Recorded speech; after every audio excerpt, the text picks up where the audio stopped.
At the State House tonight, a bill that would allow electric vehicles to be sold directly to you from manufacturers appears to be dead. The bill would have allowed electric automakers to bypass the traditional car dealerships. Our Walker Lawson tonight has the details.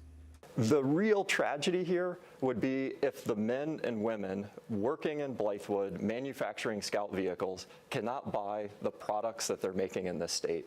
South Carolina is investing big in electric vehicles, with Scout Motors currently building a plant in Richland County that will make trucks and SUVs that don't run on gas.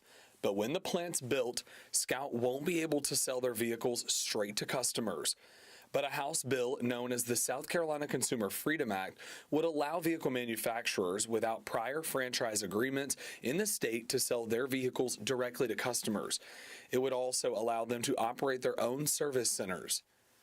Scout Vice President Cody Thacker, as well as a representative from Tesla, argued for the bill Wednesday morning. South Carolina, in many regards, is behind the rest of the world in this regard. We want freedom for consumers. We want consumers to be able to buy the vehicle that they want, and we want them to be able to buy it how they want.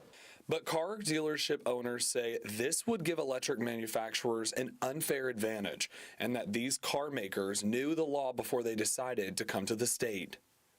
Asking us to change our laws here in South Carolina to better accommodate their preference to retail cars directly doesn't sit well with me or my 150 employees in Greenville that count on the franchise dealer model to remain viable for our livelihoods.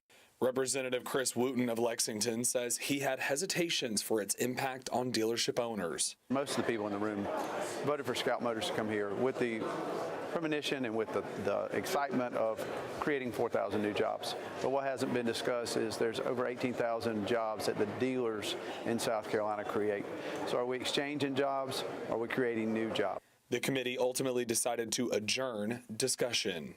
Well, that's an adjourned debate, so that bill dies. And if what I would encourage the folks to do from Scout and from the auto dealers is to clean up some of that mess in between them, because I'm sure there's something they can work on. I just don't know that it's been worked on enough at this point. There's too much to guess for. So I would encourage both parties to get together, clean it up, and then if somebody else wants to bring it back up, that's fine. We'll take it up at that point. Walker Lawson, News 19, WLTX. But again, it appears that the measure is dead for the current legislative session.